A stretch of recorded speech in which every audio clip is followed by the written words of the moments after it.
Hi folks, Deacon Ed McCormick here at St. John the Baptist Catholic Community. And I recently did a series of videos on the election and the kingdom of God. And one of the comments I got was the idea that the kingdom of God is within. And that idea was raised because I was suggesting that in the New Testament, we hear about Jesus talking about the kingdom coming, the kingdom arriving, but the kingdom not yet fully here. And some folks were saying in the comments, well, what are you talking about? Is it either here or not here? And then they said, of course it's here, it's within. And I want to push back on that idea and suggest a broader view of the kingdom.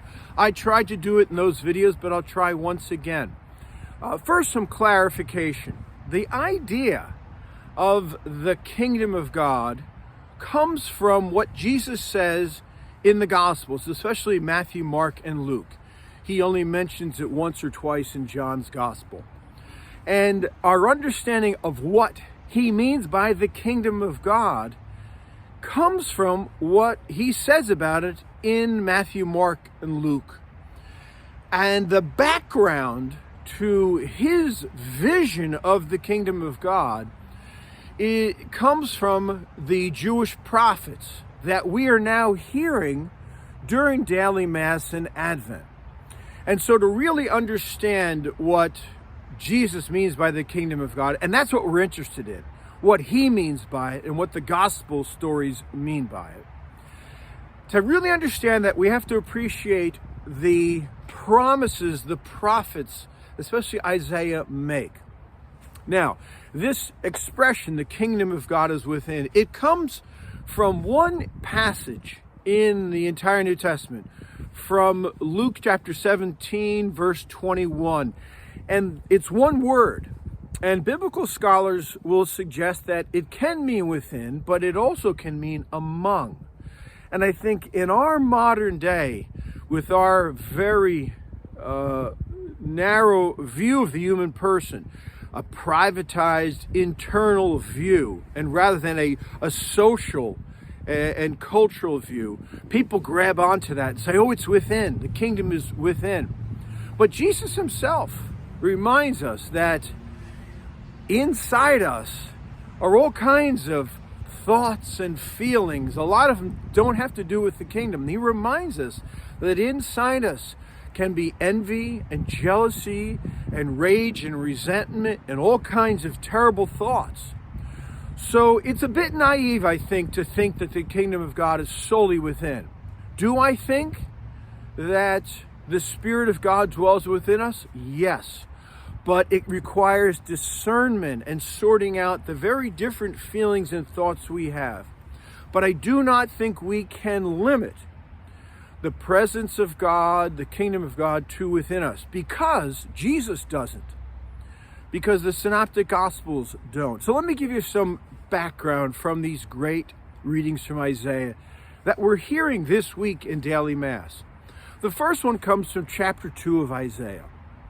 And Isaiah has this incredible image of the Jewish people and all the nations, all the pagan nations in the world streaming up to the city of Jerusalem. And as they stream up there, this age of peace dawns. And then he switches from this vision of all nations streaming towards Jerusalem to this image of all the weapons of war being turned into weapons or implements for farming. That's one incredible image he has of what the coming of God's kingdom will look like. All the nations that are normally warring against each other, as they are today, come in peace to gather together in Jerusalem, and all the weapons of war are turned into implements for farming. Here's a second reading we had this week. It comes from chapter 11 of Isaiah, where he is envisioning Jerusalem and the Davidic monarchy as a stump. It's been cut down. It's been destroyed. It's dead. But the Spirit of God will come one day upon the Davidic monarchy in Jerusalem, and God will raise up a shoot, a bud will grow, and then the Spirit of God will come on a new king, and he will be a king of peace and justice. He will be filled with God's Spirit and God's wisdom. And when he becomes king, Isaiah says, all of creation will be transformed, where the child can play with snakes and the lion and the lamb will walk together. And it's a vision not only of this Davidic king, the Messiah, coming, filled with God's Spirit of wisdom and justice, and peace coming to Jerusalem, but all of creation transformed. And then the last image is from Isaiah 25. And I encourage you to read these passages. These are beautiful passages. In Isaiah 25, he has another image of Jerusalem, where Jews and Gentiles stream to the city of Jerusalem for this messianic feast, where there are rich, choice wines and all kinds of juicy meats and delicious food. And there's this incredible banquet. And then Isaiah says that when this day comes, not only will all the nations be gathered for this feast, but there'll be no more suffering, no more tears, no more death.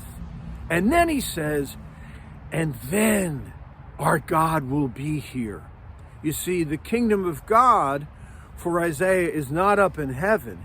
It's here, and God will dwell with us. And it will be an age, will be no more death, no more suffering, peace. People will be celebrating. There'll be this big feast.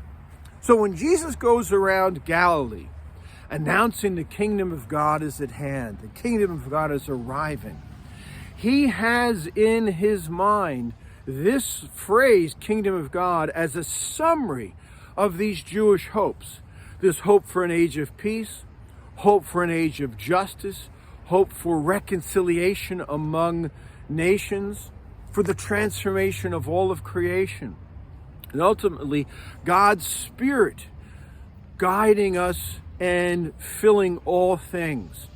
So you can see that the biblical prophets and Jesus have a much broader view of the coming of the kingdom than it's simply being within. It is certainly within, but it involves the transformation of relationships, the transformation of the way nations interact with each other. It will bring about justice and peace and even transform all of creation. This, my friends, is what we hope for and wait for and know our world needs. And it all comes about through Jesus and the Spirit. See you in the next video.